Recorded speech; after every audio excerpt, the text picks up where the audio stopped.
my name is Lucas Christopoulos. So I made research about the historical relationship between ancient China and ancient Greece, exactly at the time after Alexander the Great. So, as everybody knows, Alexander went to conquer Asia, as far as Central Asia, Afghanistan, Tajikistan at that time.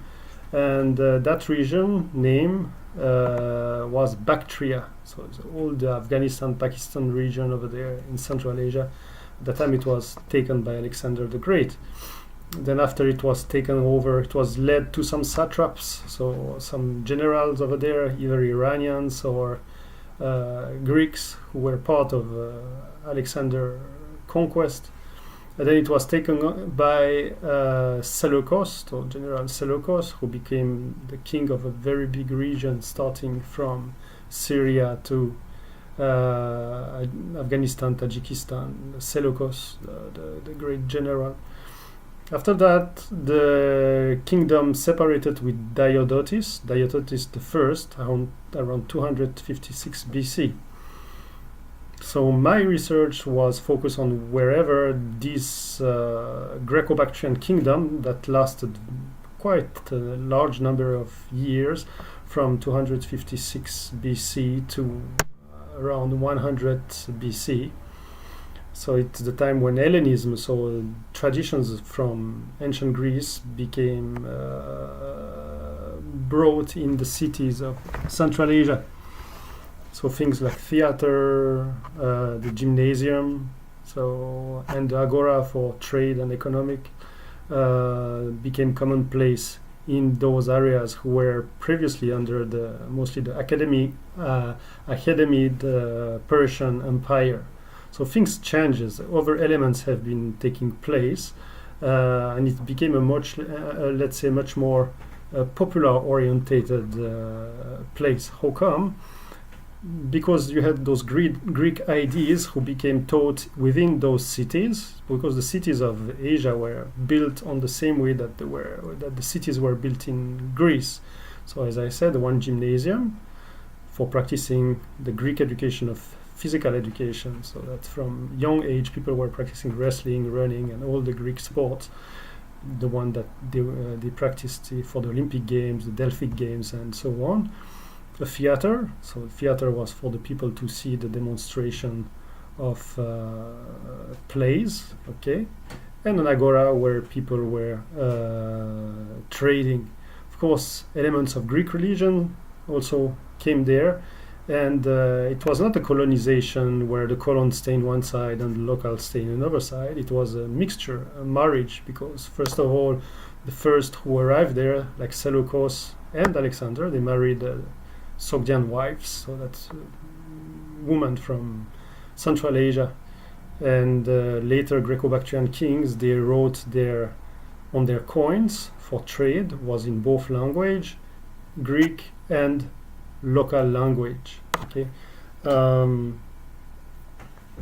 so it became a mixture of religion, of belief, of arts, and then the people who were living there became much more involved in this kind of arts and culture coming from the Greeks. They adapted it as their own, especially with the technology. So you had the technology of building statues, for example. So the Greek way of building statues became also normal there in that place. So now what we have in China now at the same period of time, so let's say from the time of King Euthydemus I, that was around 230 BC. So at the same time in the east, you had, so if you go from Tajikistan, where they were supposing to be, you have then the Tarim Basin, and then you continue, you have the Gansu corridor, or the Hesi corridor, and then you reach the Qing state. So at the time of the warring states in China, you had the Qing state. So at that time, the king of Qin was Yingzheng. Yingzheng became later known as Qing Shi Huangdi, the first emperor of China, and he became very powerful with his innovation of army and in also other fields that we will talk now. So my theory is that he got those technologies and army superiority by his contact with the Greco-Bactrians of Ephemus who came there. So, of course, the Greeks were not alone. They were together with local troops. So in the case of Eastern Central Asia, that is the Tarim Basin and the Gansu corridor, it was the Sakai. So Sakai is a multitude of troops, the Scythians, but this is more like the Eastern Scythians. So, but they start from Thrace, so Thracia, so that's in the northern part of Greece, up to the Tarim Basin. So because they were riding horses, and there were a multitude of tribes connected with different names, Getes, Massagetes, different Sakai tribes, right, who were living here between Thrace to Gansu, Shaanxi, there in the northern part of China, for even during the Bronze Age. But the troops who became Hellenized and participated to the conquest of Alexander the Great, and then later to the expansion of the Greco-Bactrian kingdoms, were local Saka tribes. Not all of them, probably, but most of them, because they were part of the same ethnical region. So they adapted the Greek ways, and they participated to this conquest. So one of the first reference in the Chinese text is the 12 chryselephantine statues that are said in the Hanshu or in the Shiji to have been taken by Qin Shi Huangdi after he waged war westwards, so up to the city of Lingtao. So he took those statues in Lingtao. So in one version, he took those statues and he put them back in his palace. And in the second version of the story, in the Shiji, he also melted the weapons of his enemies down, and he made those 12 statues of more than 10 meter high. So the story of melting weapons to make those big statues is exactly the same as the one the Greeks did in the Marathon and in Delphi with the Persians, and then they erected the statues for the gods in the main Pan-Hellenic temple. Well, the number 12 was not exactly a special number for the Chinese, and so there were a lot of theories, so especially coming from Lucas Nickel, professor at Vienna, and myself, that these were statues of the 12 Olympians. So now, it was supposedly that the Greeks had came there, the Greco-Bactrians, and so they erected those statues at the border of the empire. So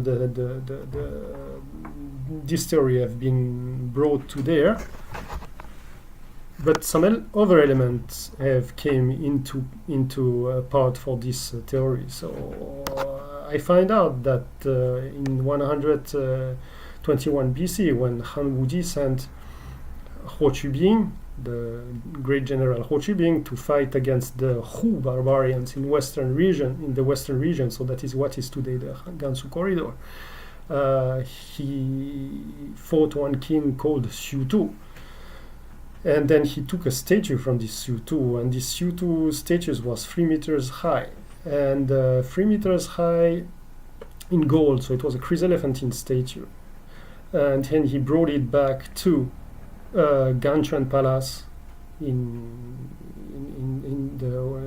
the east, so Ganchuan Palace, and at the same time he took the son of Shotor. His name was Midi, and his brother, the brother of Midi, Lung. He brought them back. So Midi at the time was 14 years old. So there were no representation of this statue. We don't exactly know. But there is a painting in the Mogao cave, number 323 in Donghuang. And so there is a painting in this cave with a bearded god, looks like a god. And then under there is a panel saying that the Han Wudi captured 2 gold of 1 Zhang Ai, so that is a 3 meter statue. So it was a 3 meters golden statue worshipped by this Shotor, King Shotor, So he worshipped this statue, and then when the Xiongnu had fled the Qing, they went to his city and they started to worship that statue too.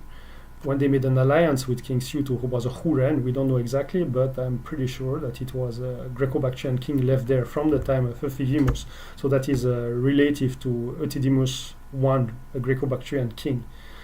Either he was a half Saka, half Greek at that time, or he was still a Greek king. So to go back to this painting, I look at the painting, and in the Chinese source it is said that this is the precursor of Buddhism, and this statue is similar to a Buddhist one. But the Greco-Bactrian, the Greco-Buddhist statues in China appeared later, like during the Wei dynasty. Buddhism came there mostly at the end of the Han dynasty, so it was not so possible to have a Buddhist statue there. But they were linked. They say in the Chinese source that they are linked with the Buddhist one. So linked means similar. So I thought it was the statue of Zeus, because this is saying in the panel there is two statues in one, but instead there is only one statue. So it's like the god is holding something, and it's like he's holding a goddess if you look closely. So it's most likely a statue of Zeus holding Nike, Athena, or Demeter. Okay, brought it there. Now for the son of Shotor, his name is Midi. Midi, the translation in Chinese is the day dyed in black, and Demeter was wearing black after her daughter Kori got kidnapped by Hades, the god the god of hell. And also his Chinese name was the Lord Respectable. His Hao was the Lord Respectable of the bundle of grain. So this is after this posthumous name, that is Hao. And this Zi, his Chinese name, is ancient harvester. So all those names tend to connect with Demetrios. And so Demetrios was in the lineage of the Euthydemed dynasty, Euthydemed 1, 2, 3, and so on. Euthydemus 1, Euthydemus 2, Demetrius 1, Demetrius 2, and so on. And his brother Lun, so then is also most likely to be related to Leon. So Leon was also a name common among those Greco-Bactrian kings. And now more things are coming up concerning this theory, linguistically speaking, and it can change a bit the face of history if we look at it deeply. So I just invite you to one last thing with the mausoleum of the Emperor Qing. So 100 years earlier, it is built very similarly with the mausoleum of Amphipolis in what is northern Greece, Macedonia, from the dynasty of Alexander the Great.